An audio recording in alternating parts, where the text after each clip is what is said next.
Sorry. Welcome to 4401. Start over. No, I want to keep that in. You wiping your nose. No. Welcome to 44 and 1. I'm GVizzle, this is Tempest. Correct. Yeah. Correct. I came up with my own question, right? All on my own. And good time you fucking did something. I know, right? What am I fucking right around here? All I do is edit the videos and upload them. Yeah, but who do you think they're coming to see? True. It's the dynamic between the two. It's the dynamic of how you bully me week in, week out. That's your fancy editing is what that is. Oh, yeah. I'm nothing but pleasant. I'm nothing but pleasant. And then you edit it and have me call you things like stupid cunt. And like, those words don't come out of my mouth. Show me the evidence. Now, what I do is I deep fake us, and actually all the abuse comes from me attacking you. And then I've just swapped our faces over. Just admit it. There is no us. It's just you. Yeah. I don't exist. Yeah. It's just a simulation. Basically, what I'm doing is I'm downloading all of GVizzle's TikTok videos. And GVizzle doesn't even exist. It's just you. It's just an AI construct. It's all you. The whole time. Well, if I really was that much of a genius, do you think I'd be making a fake personality of some idiot Canadian on TikTok? People love this idiot Canadian, so go fuck yourself. Okay. Yeah, I guess 360,000 followers would agree. And plus my mom. She thinks I'm swelled. Plus my mom. She thinks I'm swell too. But she doesn't have TikTok. But does your mum really have a GVizzle for a daughter? Because apparently you're an AI construct. Do daughters even exist? I don't think so. I don't think women are real. I mean, they're a construct created by I can't think of anything funny. Insert your own funny punchline there, but I'm bummed. Yeah. And don't worry, this is my first whiskey sour. I haven't been drinking them all morning. I needed a bit of a pick-me-up after all the sex offender stuff this morning. Yes, that'll do it. Yeah. You had, what is your... Oh, yeah. Yeah, so this could go two ways. Oh, I'm the idiot. Okay. Yeah. No, I am an idiot. I put my hands up and agree, and I freely admit it. Someone said to me on TikTok today, they were like, well, I'm a philosophy student, and you're just abdicating your intellectual responsibility. Basically, it was about feminism. And I said, like, how I don't describe myself as a feminist. And I went, okay. Well, it's fucking lucky I'm a psychologist then, isn't it? And I can admit my intellectual limitations, and academia would be so much better if we all could do that.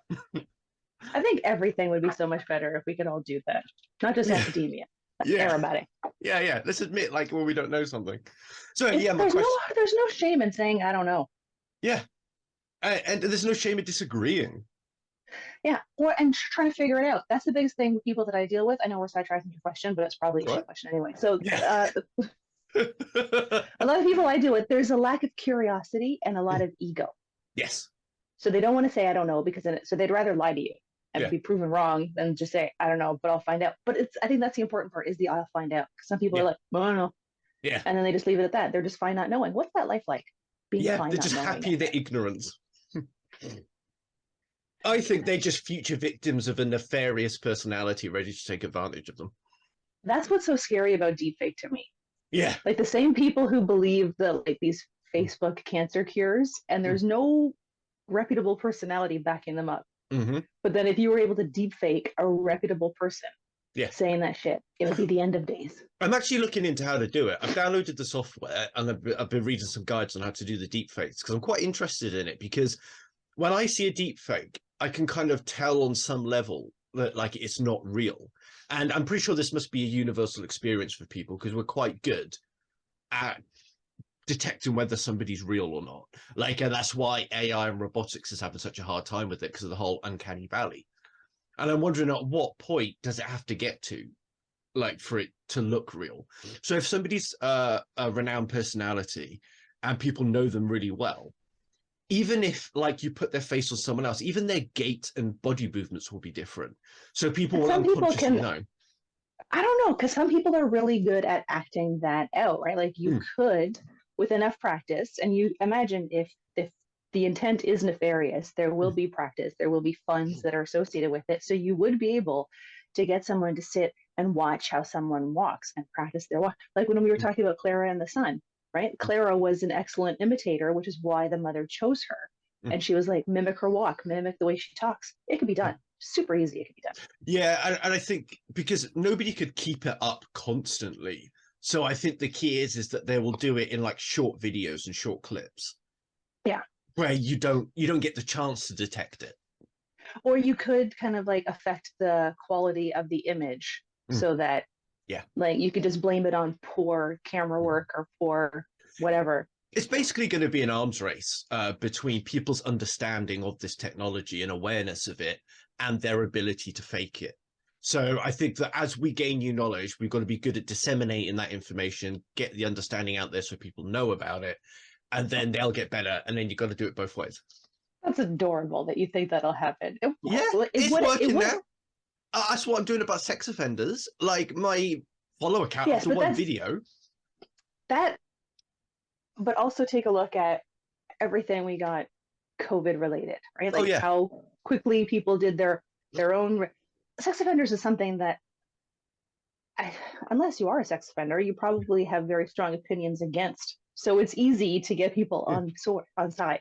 The people who are already questioning things like flat earthers or anti-vaxxers or the COVID deniers, they'll be the ones that will be seeking that confirmation bias. So they'll miss all the cues that are there. Yeah. It's someone who's saying what they wanted to say. I have to let those out. Excuse me. Nice.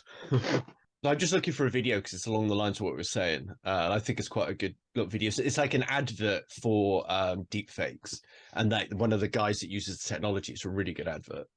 One of the first ones I ever saw was a fan-made trailer for a live-action Thundercats movie. Oh wow! And I think they had cast. I mean, it's going back well, and it looked. I mean, in the realm of it being a trailer, watching it on your phone, I couldn't tell. You couldn't tell right away that it was a fake, but it had like Brad Pitt as Lionel, and I think it was Vin Diesel. This when Vin Diesel was still popular. I think it was Vin Diesel as Panthro. He would be a Panthro, wouldn't he? He would. Yeah, but the thing is like you're never going to convince everybody, and I think people get a bit hung up on that too. That like there's always Muppets out there. Like if I look at those videos I did recently, there is still the odd crazy, scary comment from somebody that obviously supports sex offenders, or like in my feminist video, most people agreed with me, but there's still a couple of people with an axe to grind. And you just need to convince enough people. Yeah, and that's exactly. Yeah. All right. I'll show you this video quick that I found. I think it's quite good.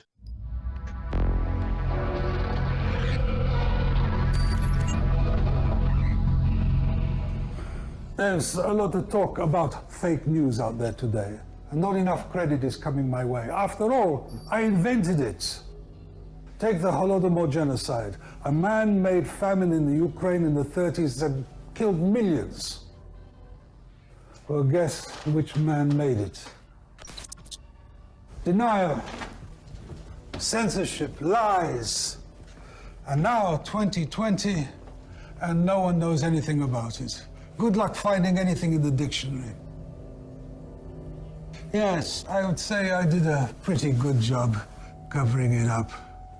So next time you're talking about alternative facts, give me the credit I deserve.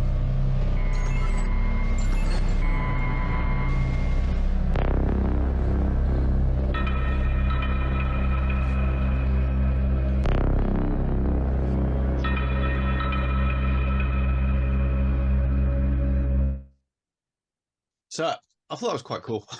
That was pretty well done. Sometimes it's hard to tell.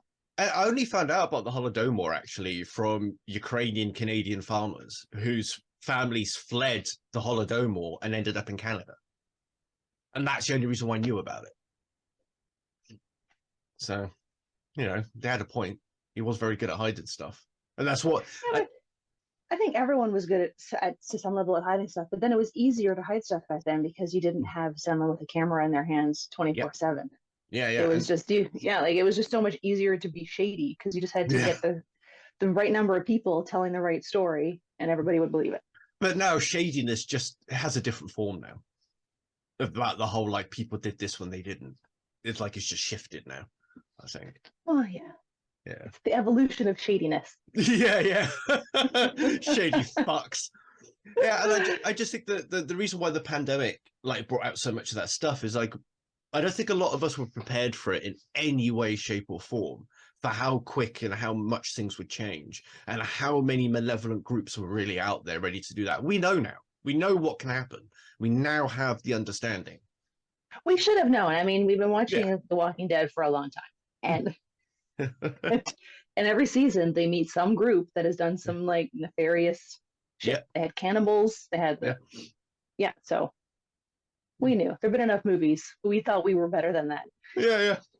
The movies showed us who we really were, but we were like, no, we'll all come together as a group. So predictable. My question. So Doris, not if you're going to marry me. Don't worry about that. That's not the big question that I had in my mind. Thank goodness, that would have been awkward. Yeah, I have more style than over Zoom. It's like that email I got through TikTok about. That's what I was thinking. We want you to join our matchmaking service. Yeah. She followed up 3 times, and then finally I was like, my husband doesn't like it when I date, but thank you. Yeah. No, thank you. Blimey, that's so fucked up. Yeah, so the question, if I can remember it, fuck. So it depends on how be good. It's been a long fucking build up. Yeah, no. It depends on how honest you want to be with yourself as what kind of answer you're going to give. So, so if any kind, you know, all the superpowered people on TV or whatever, it doesn't just have to be them. I just think it's easier with superpowered people. Okay. If you're going to have one that you think you're most like, or would be you, or you would be them in a fictional universe, who would it be? I can edit out the silence, don't worry. Yeah, you're going to have to, because it's going to go on for a while. I don't see myself as a reflection or vice versa of any of them. But you will be to some extent, because the whole idea of these shows and movies and all that, the mythology that's being created, is that they're facets of people's personalities, and they're just caricatures of personalities, aren't they? Like they might be over the top or amplified or overblown, but there's some kind of fundamental truth about the way that those characters are portrayed that is a reflection of us. Yeah, but there's never been one that I like connected to. Like I think Wonder Woman I connected to because it was a kid. I was a kid and it was on TV, and she was a woman, so I was like drawn to it being a woman. But like there's nothing. No, I'm sorry. It's gonna be. This is why I like. I don't know. This is why I like questions like this, because if you have time to think about them, you haven't just been jumped on it in a podcast. It kind of tells you a lot about yourself if you're watching a character in a story in any format, but you're like, wow, I'm either like attracted to that character, or I feel drawn to that character, or there's a rapport with them, or wow, I feel like I see myself in that character. Like all of these different things tell you something about yourself.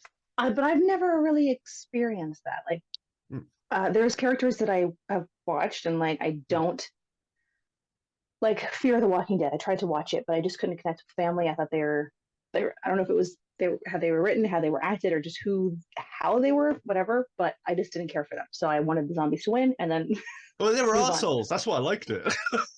But like I can't remember ever watching a show or movie and seeing a character and then feeling like, oh, that could be me, or I just don't connect in that way to characters. I liked Wonder Woman because it was a woman and I was a kid, and there weren't very many women on TV other than like the ladies from Three's Company. Like there wasn't the female superhero to ascribe to, but it doesn't have to be a woman though. Like men. No, I'm thinking of any of them, but I just don't connect to characters in that way where I see myself in them. I just like that they are characters, except for Thor's testicles. I've got Thor's testicles. You should see my Milnor.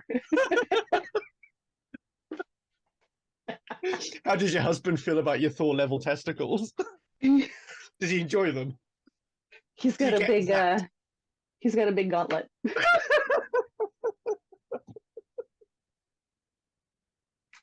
Do you like it when he snaps?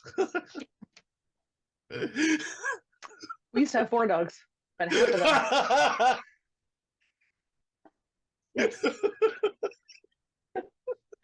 Oh, that was wonderfully dark. Yeah.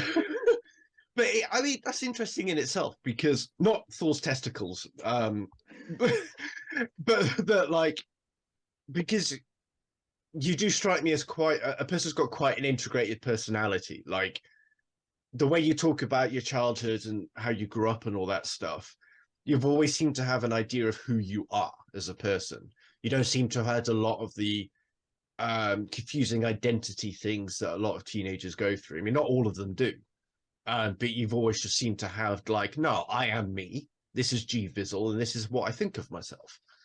So that's probably why you don't project your consciousness into other characters. I didn't have a lot of angsty teen years. No, it doesn't sound like it. This is what you say, like, no, I was quite boring. I was like, no, I don't think that at all. Like, you're not, like, just because you lacked angst, there's probably something that you weren't annoying. You weren't insufferable as a kid. I was a teenager, so I was probably insufferable. Aren't all teenagers insufferable? Yeah, but in a certain way, like, but angsty teenagers are the fucking worst. I was one of them. I know what they're like. Did you have a red light bulb in your room? No, I didn't. No, but I did. I did get a couple of lava lamps like 2 years in a row at Christmas from my fucking family. I didn't even ask for them. They just said, "Oh, you might want these when you have a girl over or something." I was like, "What?" Yeah. Were you a teenager in 1974? What? I know. It's all my mum fucking said. This will set the mood. We'll put up a beaded curtain next. Yeah. So I do want to try to answer this question. You know who else I connected to when I was a kid? I did connect to the women in Three's Company because it was the 1970s, and the two of them, they were living away from home, single, living their best life, right, in Santa Monica. They just didn't, it wasn't that typical living at their parents' house, or like there was never some weird sexual tension between them and Jack. So I think that was my first example of how men and women can be friends. I mean, yeah, Jack had his issues. He could be a bit of a douche, but it was a 1970s sitcom, so they had to put that in there. But all the women who kind of went through that house, because Janet was the only constant, they were all young, independent. They supported each other. There were never any cattiness between the two of them. Like, they always backed each other up. Like, that was a really good example of friendship. And I saw that, and I got really into that show when I was younger. Okay. And what was Three's Company? Because I've never seen it. Jesus Christ, what the fucking thing? Okay, hang on. I just need a little blurb, that's all. So it's set in the 1970s, obviously.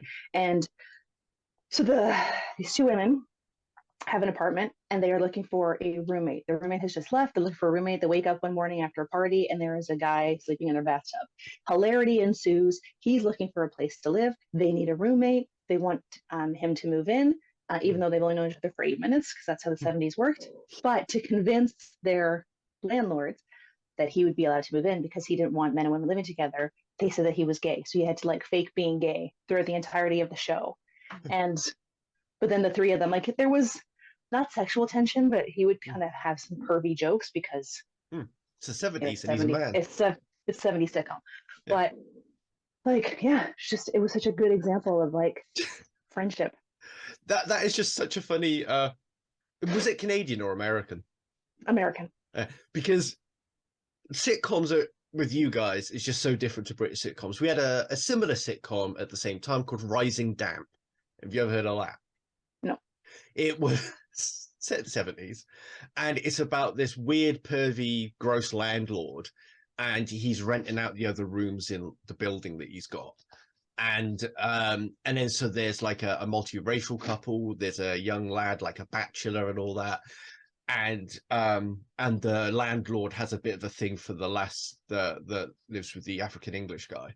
And it's just a completely different feel to Three's Company. Three's Company was,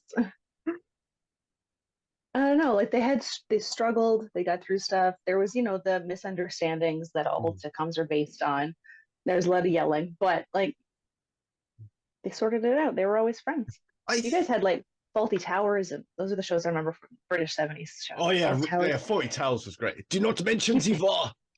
Keeping Up Appearances, and there was that one that was set in a store. Oh my God, Are You Being Served? Oh man. Have you seen Are You Being Served? Yeah.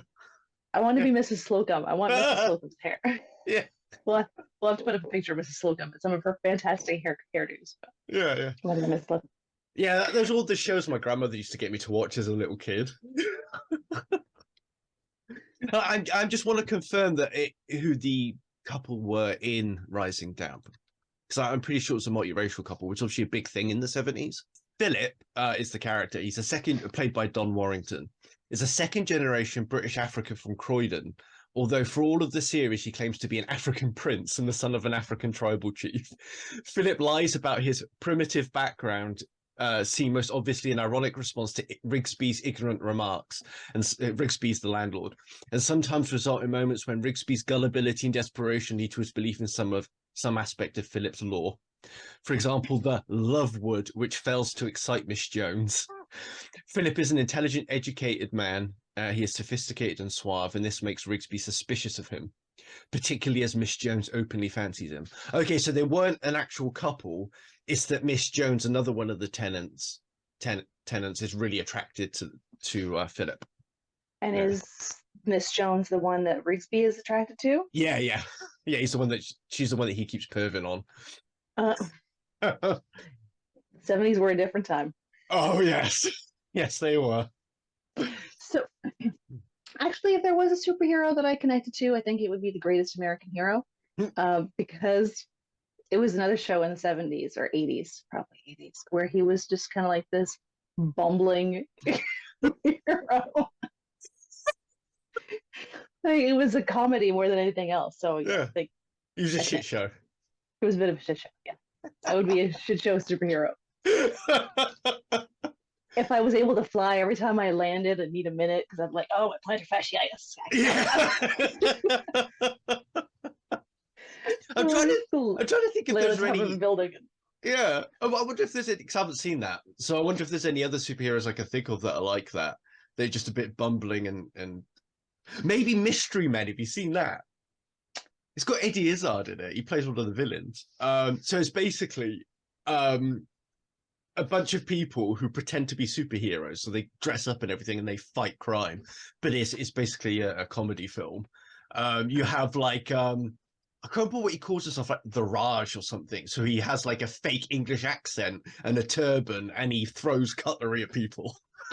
I think I've heard of it, but I haven't seen it. Yeah. Or I'd be like, have you seen the movie? Is it The Flat? No, I don't think it's Shazam. Oh yeah, I haven't seen that. No. Yeah. Oh, okay. It's not great, but Mark Strong is in it, and he is. Oh yes. Yeah. He's just like got that British, voice. He's like British Stanley Tucci. Yeah. But yeah, he is. He does have that voice. And the eyes, it's a delight. So in it, it's like a 13-year-old kid who, whenever he says Shazam, he turns into Shazam. So he's like a 6 foot tall superhero with the mind of a 14-year-old.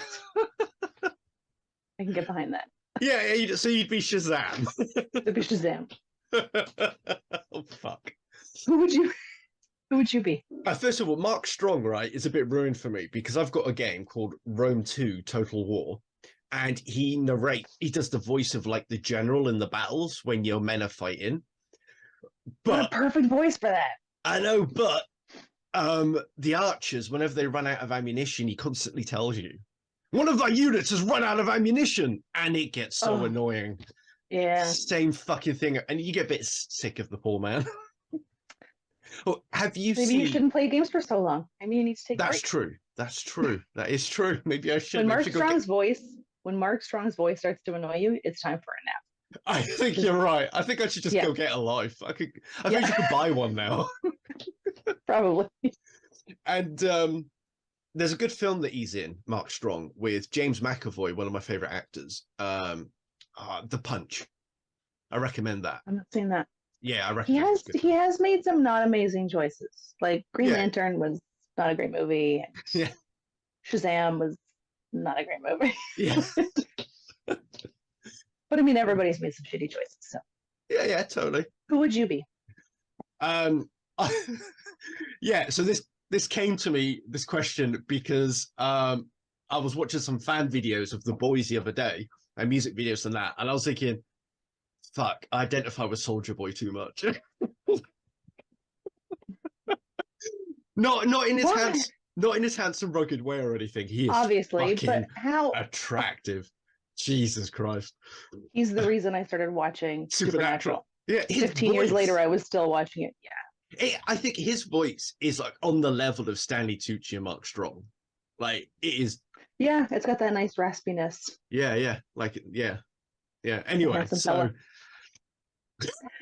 So why do you connect with Soldier Boy? Because he's such a shit show. And like, he has his own set of morals and ethics that he tries to live by, but he's always fucking it up. And I just think that, like, if I'd had his access to a certain way of life, I would have been just like that. The reason why I'm not is because I never had the money or the fame or the wherewithal to live the kind of life that he lived. But that would totally be me. I think it would probably be a lot of people. Like a lot, you see a lot of people who have, especially people who have like instant fame. It's like they lose themselves for a bit. Yeah. Or like, I forget what someone like after, I think Michael Jackson and Prince and Tom Petty, after they kind of all died in the same way, people were talking about it as being like this, I can't think of the word that they used for it, but it was like nobody wants to say no to those people because they have built this whole world where everyone always says yes to them. They get whatever they want. No one ever says like, maybe that's a bad idea. So then, like Michael Jackson hung his baby over a balcony, and no one was like, hey, baby. Yeah, I call it baby on this side. This isn't the word for it, but I personally call it Henry VIII syndrome. Henry VIII was the same. Like, if you look into his history, he was immensely fucked up. He started off as a warrior prince. He was incredibly fit, healthy. He was a skilled fighter. Women, everyone wanted to fuck him. And he was a catch. I think everyone did. Yeah. He was a catch. And then because everyone said yes to him and they didn't want to say no, it encouraged a very sort of self-centered, hedonistic personality. I'm not absolving him of any responsibility for his actions here, but no, but it's when you can have anything you want, the things that you want start to become a bit more hard to get or extreme. But the thing is, like in The Boys, the reason why I like it is because a lot of the superheroes are like that. The whole idea of the show is that no one's a hero because we're all human and we're all fucked up. But the reason why I gravitate towards Soldier Boy specifically is because he has that, like he has the person inside him that he wants to be. And he tries to achieve it, but then it's always like a little bit out of reach, you know? And I think he's the one that does the most self-reflection, right? Yeah. Like, maybe Maeve, too, because Maeve has a lot of self-loathing for some of the shit that I think she's a feminine energy counterpart. Yeah, that makes sense. But, like, fucking, the main fucking... Homelander? Yes, Jesus. Yeah, Homelander would never have that self-reflection of who he wants to be. He is who he wants to be, or thinks he is who he wants to be. Where Soldier Boy, like you can see it in his face when things go awry, kind of like hates himself for a moment or starts to question like, why am I like this? Like, why can't I do anything right? Like he does have, but I think that could prevent him from actually achieving anything because he's always expecting himself to fuck it up somehow. Yeah, but then it's also a self-fulfilling prophecy. He'll fuck it up because he expects himself to. And partly, but also because I mean, I don't think I'm a good person. Like, and I think that he thinks the same thing. And like, I'm not a nice person, and I don't think I'm particularly good or bad. I'm just me. And I think that people ascribe a lot of good and badness to people without really being aware that we're all capable of that. Like, we're all capable of being good and bad. Like, yes, but I mean, you're not neutral. Like, surely you end up on one side of the spectrum or the other. Maybe, but there's good elements to me, there's bad elements, and then that's what I like about The Boys' characters. You think the good and bad balance each other out, and then at different points in my life, one wins more than the other. You know, so and that's why I like The Boys so much, is because these characters are fucking real people. They're all pretty damaged in some way. Yeah, which we all are. I mean, I think I'm just more honest about it. I think one of my favorite characters on that show is Frenchie. Oh yeah, he's cool. I like him. Just love him. Like he always just wants to do the right thing. Yeah. You're Frenchie. There you go. No, he's a fuck ton cooler than I am. Yeah, but you could like if you were Frenchie, you'd be cool. It's because he's French. Like they have a certain coolness about them, don't they? But like it's like because there's similarities between, say, Frenchie and Huey. I feel like they're two sides of a similar personality type. But Huey is just so fucking naive and infuriating, whereas Frenchie's more realistic, which is why I think you're more like that. And I think Huey, I can't see Frenchie getting down that same trap that Huey did with taking the compound V. Like I think he knows himself well enough to be like, this would be bad for me, so I'm not going to do it. Whereas Huey just feels so inadequate. Yeah. Especially with like Starlight as his girlfriend. Like, how do you not? Yeah. But yeah, I think like it was, and that's shit he needs to work through, right? That has nothing to do with Starlight. That's his own inner demons he needs to fight. And like he didn't need to do it with Compound V. Yeah, exactly. But that's the difference then, isn't it? That where like I have more of an affinity for Soldier Boy because he did choose to take the permanent Compound V when he was younger, and I would have done the same thing if I was in his position. But then with Frenchie, he feels quite sure in himself and who he is, and he knows what he is as a person, what he wants to be, and then that's more what you're like. He just needs he just wants to like get through the day and live a nice quiet life with Kimiko. Like that's all. Yeah. That's all he wants. That's you and your dogs and your husband. Let you just want to have it. Yeah. Let him have it. Yeah. So there we go. See, we did through a bit of work and dialogue. We got to the end of it. You got to the end of it. You identified me as Frenchie. Yeah. I'm still on the bumbling greatest American hero.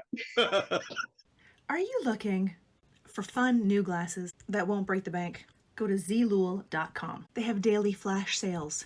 You can find frames as low as $2. Prescription, non-prescription, sunglasses, they have it all. Use my promo code to save. If we're talking about like good and bad, like, or good and evil, because they both mean different things, I guess, like, how would you describe a good person? Because we've all got those two wolves that when one is good and bad. So I don't think anybody is good or bad. It's hard to. I think people do good things and people do bad things, but I think, like we said, if it outweighs, right, if you do more good things than bad things, then you're probably a decent person. You're a good person. And like you said, everyone has the potential. And I think everyone does have the potential, but I think some people are easy. They succumb to it easier. Yeah, they succumb to it easier, or they don't see.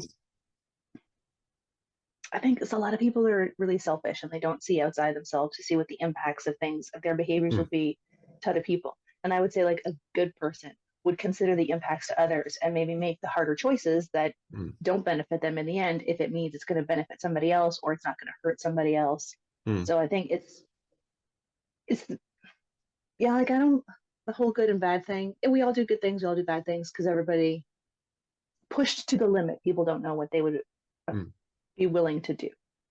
And I think that with all the psychology that I've done and a lot of the thinking and self-reflection I've done over the years, I think I know exactly what I would do in a lot of situations, which is why I think that I'm more comfortable with my personality now and who I am, and why it doesn't hurt me to say I'm not a particularly good or a nice person. I'm just me. So I think that's why I don't find that hard to say. I mean, if I was a stereotypical good person, would I have got a criminal record for beating up a sex offender? Like, Probably. That seems like something a good person would do. I think I would have handled it differently, but would I have got addicted to substances, which take such a heavy toll on my partner? Like they're all circumstances, aren't they? Yeah, but succumbing to an addiction or falling into an addiction doesn't make you a good or a bad person, right? Like that's kind of a neutral thing because that could happen to absolutely anybody. And it's not like you went out seeking to become an addict so that you can make your shit for your partner, right? Yeah, yeah. That was it your intent.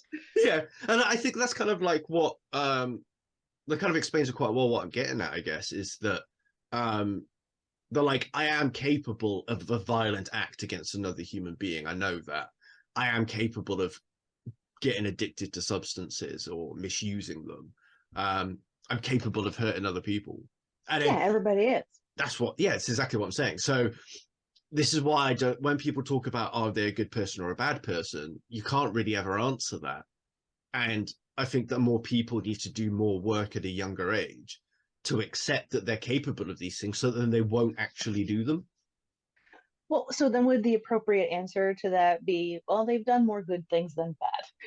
So... But that's it. You can only answer that at the end of their lives, though. Well, no, you always, it's like a moving target, right? It's always Okay. up until now, I've potentially done more good things than bad. Who knows what tomorrow will bring? Yeah. I might wake up tomorrow as a bitch. I may go. You, not me. That's already happened. But I may wake up tomorrow and go on like a purge level killing spree. We don't know. I mean, I'm pretty sure I won't, but you don't know. But I think there's the capacity to do, I think there's more to it than just the act, right? Because if you do a good act for the wrong reason, that doesn't make you a good person.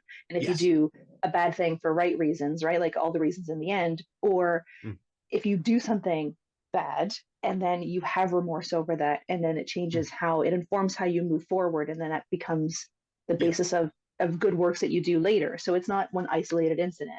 And I think it's how you respond to those incidents. If you do a shitty thing and you don't care that you did a shitty thing, you don't care who you hurt, then you're probably a shitty person, regardless of how much you donate to charity or how much of your time you donate or volunteer. It doesn't kind of outweigh that. It's like when you find out all these people who have like donated millions of dollars to charity and have done all these amazing works have like child porn on their computers, right? That doesn't. Yeah, totally. Yeah. That doesn't. There's a scale. Yeah. There's a scale. And it depends as well on how much, because there's so many different factors involved, like how they're able to play the game and manipulate it to make it look like these good acts outweigh those bad ones. Like those are all the different psychological games that people play, aren't they? And they minimize the bad things they've done. Because but they did this. Yeah, but there's a wing in a hospital named after them. But they did that. Yeah, but she's your mother. You should still like have her in your life. Fuck off, should I?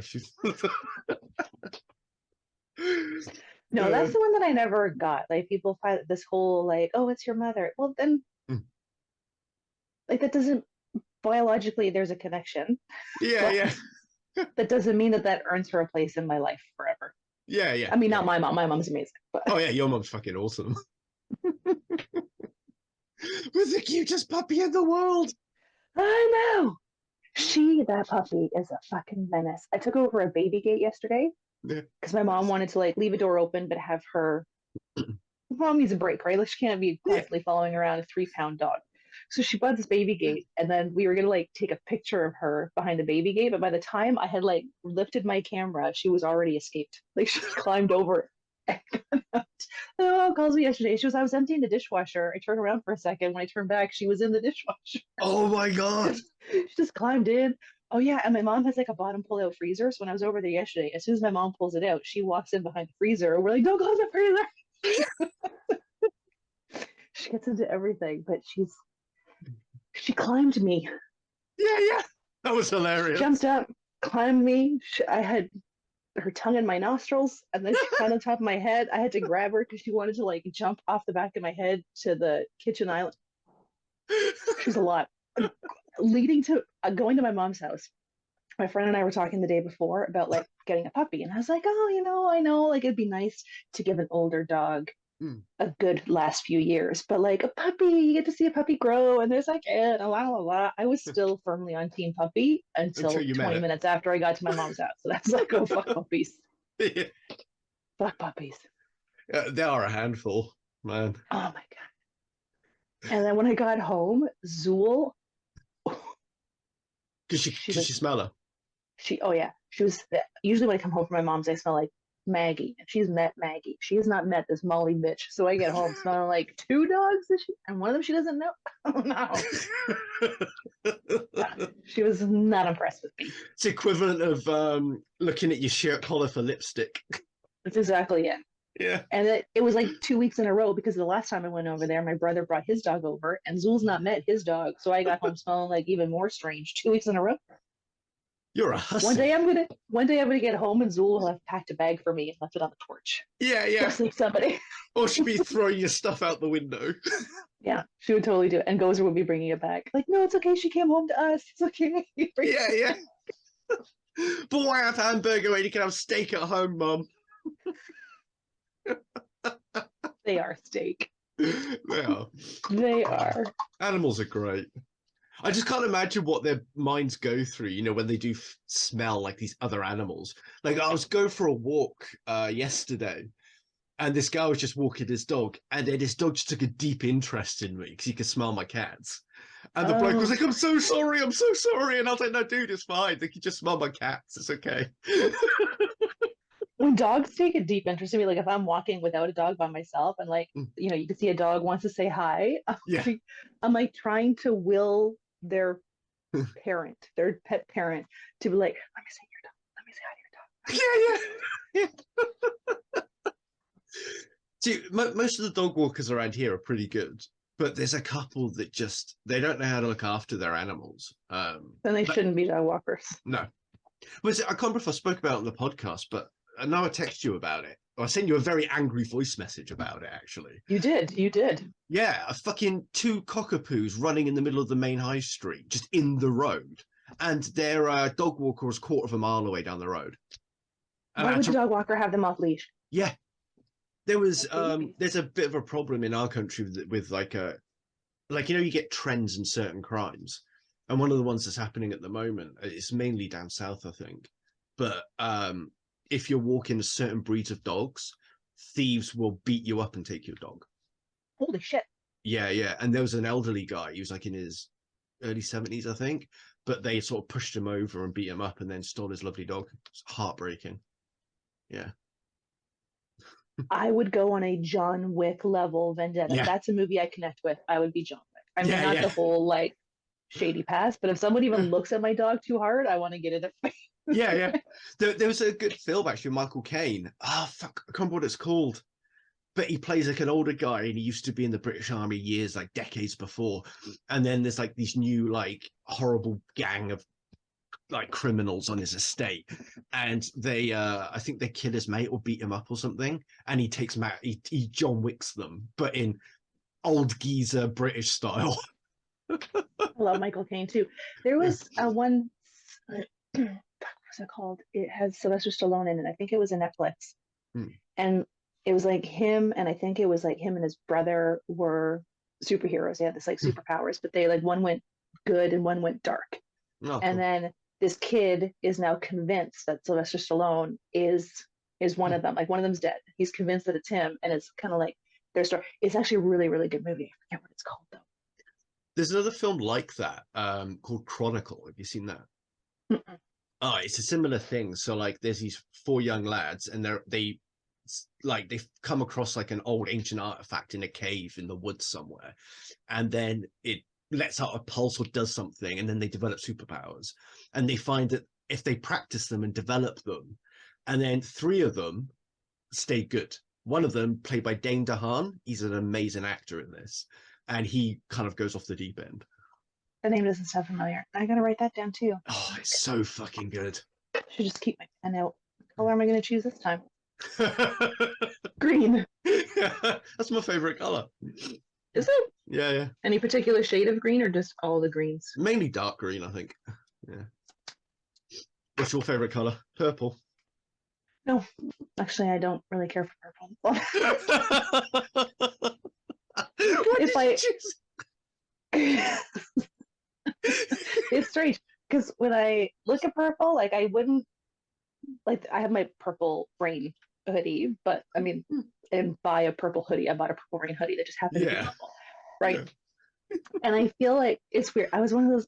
Here's how angsty I got as a teenager. Speaking of teen angst, when I was a teenager, like burgundy was my favorite color. Burgundy. And then people were like, burgundy is just like purple and red. I was like, you can go fuck yourself. Because purple is a color, burgundy is a state of mind. Because I was 14 and that was deep. You were insufferable. I was.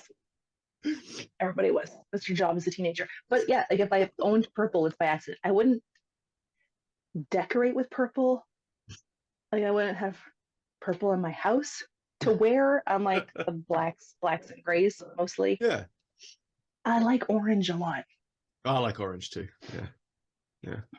I Orange is once that said like orange is like a happy color. It fills you with like I mean I did a whole like kick-ass facts about it, I think, but it was like the people who like orange typically tend to be positive people. Really? I really like it like in conjunction with other colors. I think orange can work really nice as a spot color or like a secondary color. Yeah. Orange and like gray and orange and different shades of blue work really nicely together. Yeah. I like orange and purple. Orange and purple works. Yeah. Actually, I've got it orange on my, and brown was very 1970s. On my medication case. It's not the right kind of shade of purple that I usually like it to go with, but like shade of orange. Oh, that's beautiful. See? Yeah. My fake flowers in my office. They got a pop of color. Yeah, yeah. As if you haven't got enough color sitting right behind you. I know, but I can't see when I'm working. I mean, I can't see that either. You and your apes. How cute, though. It's just favoritism. We're apes too, you know. Yeah. But you do a lot of this. You're a lot with the jibber jabber. Yeah, I have lots of opinions and shit. It's annoying, actually. I need to come up with some really good opinions now. Ready for the new year. New year, new me. Yeah, yeah. I'm going do you make resolutions? No. The worst thing you can do. I'm taking that you do make resolutions then. No, I don't. Okay. Look at Not your because face. I think it's the worst.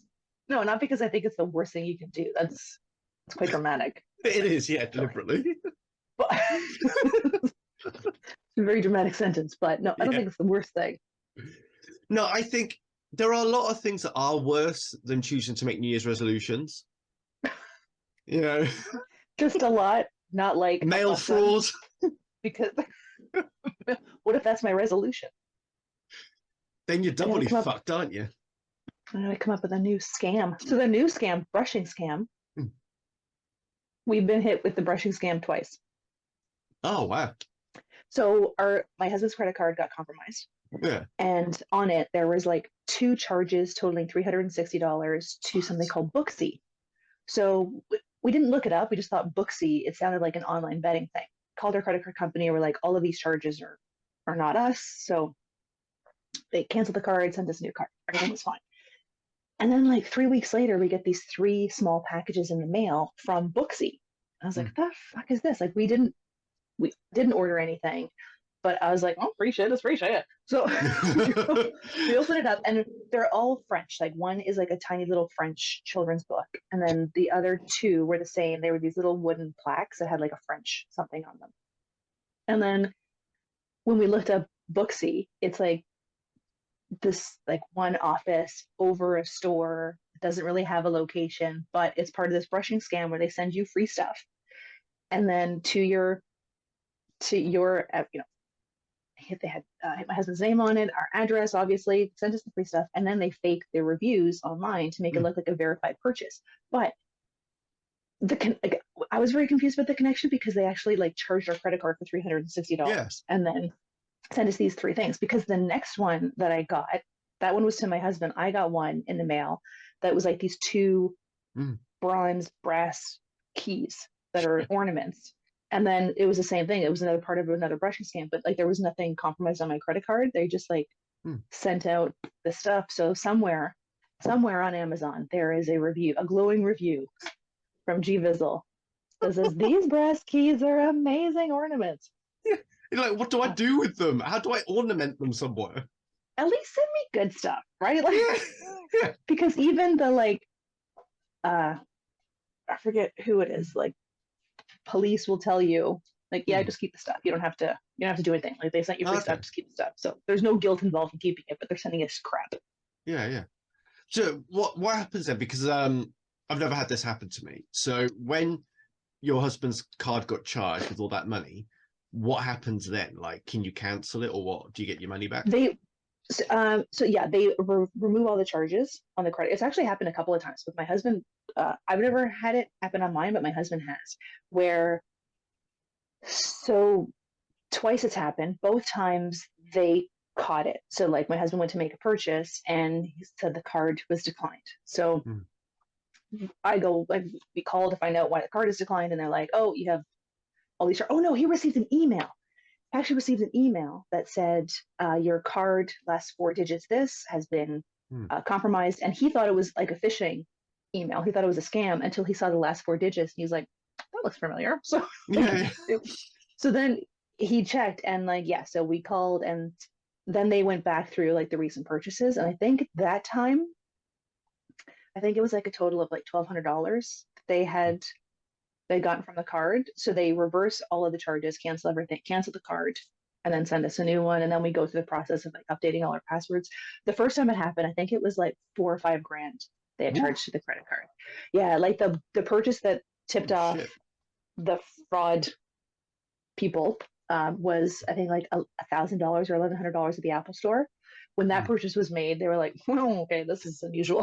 So that's when they shut down the card. But then before that, they had gone out to like a steakhouse to the tune of like $250. So they lived it up before they went shopping, but then it all got reimbursed. So yeah, we're not on the hook for it. Oh, that's good. So what happens then with, I guess, because they've already got the money now, so that means then that the bank have effectively lost out a bit of money because these criminals are taking it. And then I guess they would be insured, so like their insurance would recoup the costs of that.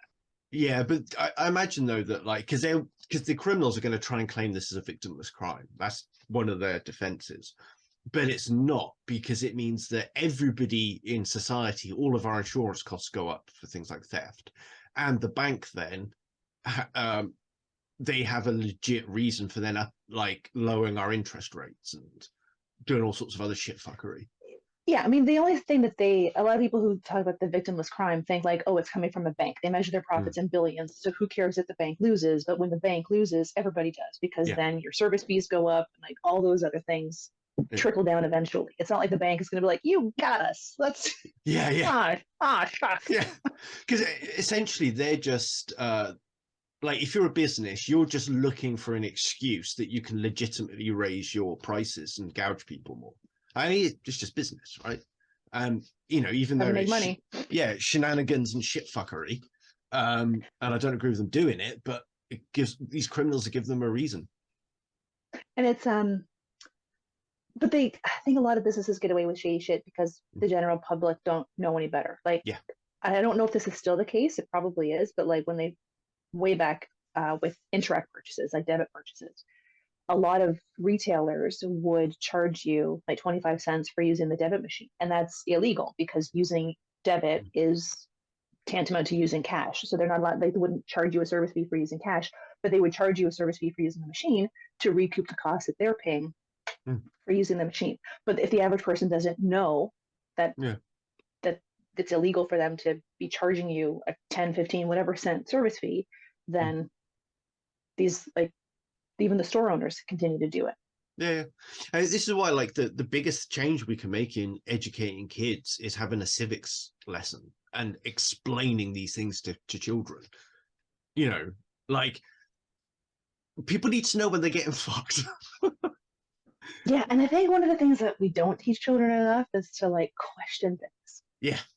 Question things that don't make sense, question things that don't ring true to you, just because someone is like, because I was always told like you respect authority, but then authority are always the ones who are abusing that respect and like hurting children. So then how, like that's gotta fuck with the kid's head when it's like, oh, I was told I can trust this teacher or this police officer or this religious figure, and now they're doing this to me. Yeah. Like how does a kid reconcile that? But I think they need to teach children that like respect is earned and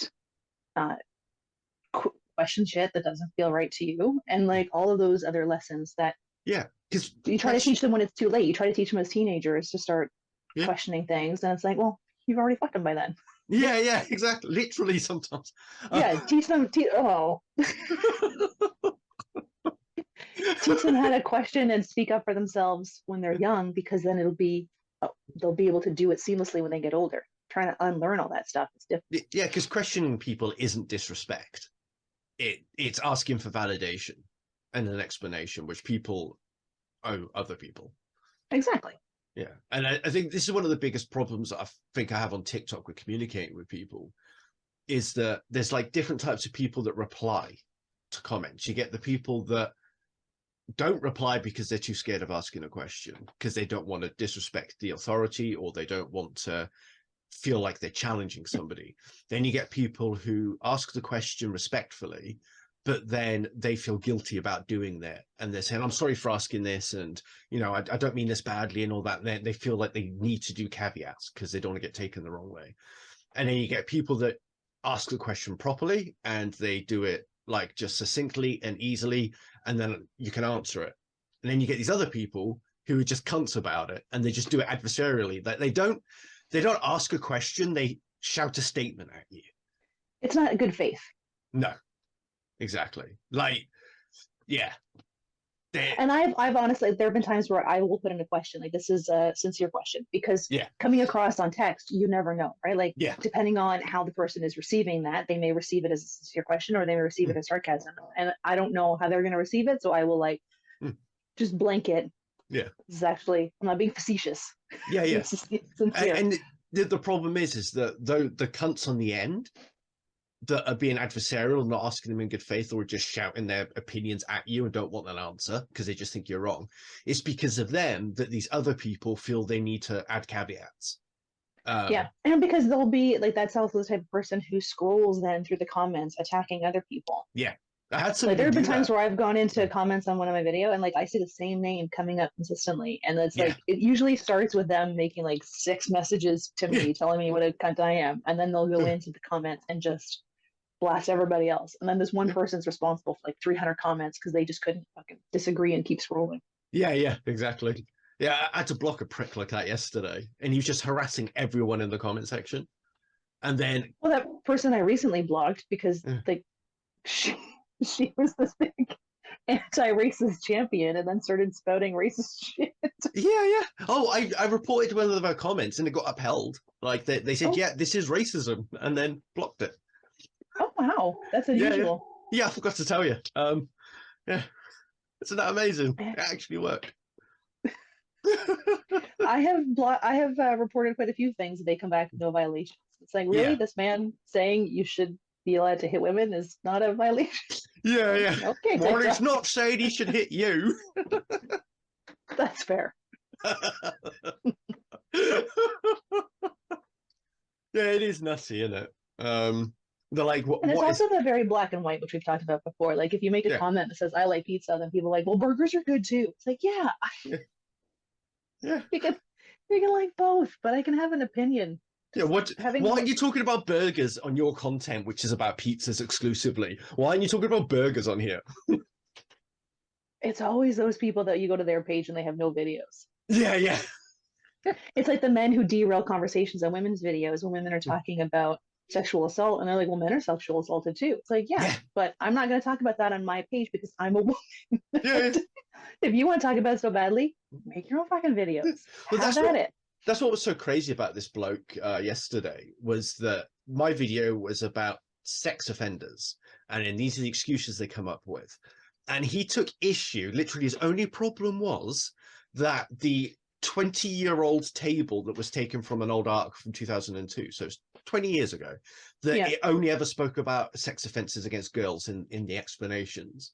And so he was attacking everyone else because like, well, we never talk about men getting sexually assaulted, even though in the video I mentioned about people who raped men and women and boys and girls. Just because it said, like, so if it had said boys and girls or children, he would have been totally okay with it? Apparently. That's just derailing. That's he's just making shit up. Yeah. Because I mean, it's not a huge leap of faith to be like, oh, they probably mean all kids. Yeah. And like somebody else said a similar comment, but it was only one comment, so I thought I'll take it in good faith and I'll answer it sincerely.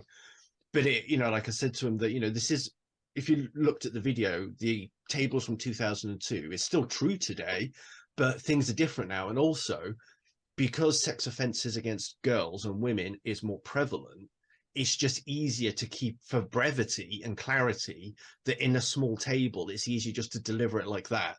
And you could just assume that they would say the same thing about boys too. Like, it's not a big leap. No, you know? but they need to attack the credibility of it by attacking how it's written. Exactly. And that's how you spot a men's rights activist who isn't really advocating for men's rights. The end. Yeah. I haven't seen some of our favorites men's activists lately. I haven't seen Alex in a while. I haven't seen Connor. Oh, I've seen Alex quite a bit. He keeps popping up. He has about 12 accounts though, and he posts on different ones, different videos on different ones. He's never come up on my For You page, thankfully. Phew. But stitches, like that's how I first learned of him and Connor, was other people stitching it, and then I was like, who's this cunt? And then you go down a rabbit hole of ridiculous. I think Connor's still kicking about. The other bloke who was bitching about the types of women on dating apps, and he was like, purple hair, green hair, overweight. And then I only saw him the once. Yeah, his account's been shut down. Like he's just made it private. So what about the guy in the woods? Oh yeah, no, haircut in the woods. Yeah, he's still about. Oh, we can talk about one of his videos if you want. We've still got some time. The more you like someone, the slower you need to go with them. Because the more the fire, the bigger the explosion can be. And how do you know if you're rushing? Really simple. Whenever you're about to take the next step with this person, ask yourself this question. If I didn't like them that much, would I take this next step forward, or would I wait a bit longer? That's really stupid advice. Yeah. The end. But yeah. Why do you have to like? If you like somebody that much and they like you that much, what is the problem? Yeah. Because even if you take it slower, that doesn't mean it's going to hurt less in the end. Like the amount of pain is going to be the same whether you get there in a month or you get there in 6 months. So just stop fucking questioning everything and turning it into a game and just have a conversation. Have a conversation with somebody. Do you think this is going a little bit too quickly? I feel like this is right. How do you feel about this? Yeah. And I think that people should just enjoy things for what they are while they're there. Like if you're with somebody and you're both crazy about each other and you find you just like really falling into it, just enjoy it, get wrapped up in it. Because don't question it or try to make it something it's not. If it goes, then it goes well and it goes fast, then it goes well and it goes fast. Slowing it down isn't going to do shit. Yeah. Except potential. And like everybody has their different version, right? What if they're feeling the same way and they wanted to move forward, and then you are trying to take it slow because you like them that much, but because you're not communicating anything, because I don't know why people are afraid to fucking touch everybody. Now I'm on a rant. Then that person's like, maybe he doesn't like me as much as I like him because he's not moving it forward. So maybe I'm just going to call it a day because obviously this feeling is not reciprocated. Yeah. And I just think about the amount of times that I've seen friends that are worried and obsessed over those things. That's thinking time. That's energy that you're not paying the relationship. Like you're not putting that energy into productivity in the relationship. And just have a conversation. Like, just talk to people. We wouldn't need to be in our head so much if we would just be like, hey, I'm thinking this. What do you think? Yeah. How do you feel about where we're at? Yeah. Like literally, it's as easy as, what do you think about pineapple on pizza? I actually enjoy it. I tried it for the first time just a year ago, and I kind of gets a bad rap. I think I hate the idea of it, and I'm absolutely against it. And half of that is because my partner loves it. But when I tried it, actually, it wasn't that bad. You're a petty bitch, eh? I think it was like, before I didn't really have a strong opinion, and then it was funny just to have a strong opinion about it that I didn't really have. I never had a strong opinion, but I wasn't like pineapple on pizza was around for me to be like, oh no, I can't. Yeah. It never came up. But in my head, I had decided that it was not something that I would enjoy. And then my husband, we ordered pizza. We each got our own little pizzas, and he got a pizza with pineapple on it. And he was like, you don't know. Like, yeah, don't know until you try it. Until you try. And I was like, that's fair. So I tried it, and I was like, oh my god, this is fucking delicious. With it's got to have the right mix of chocolates. You can't just throw it on anything. Yeah. Because it's so sweet. You have to curate the right pizza.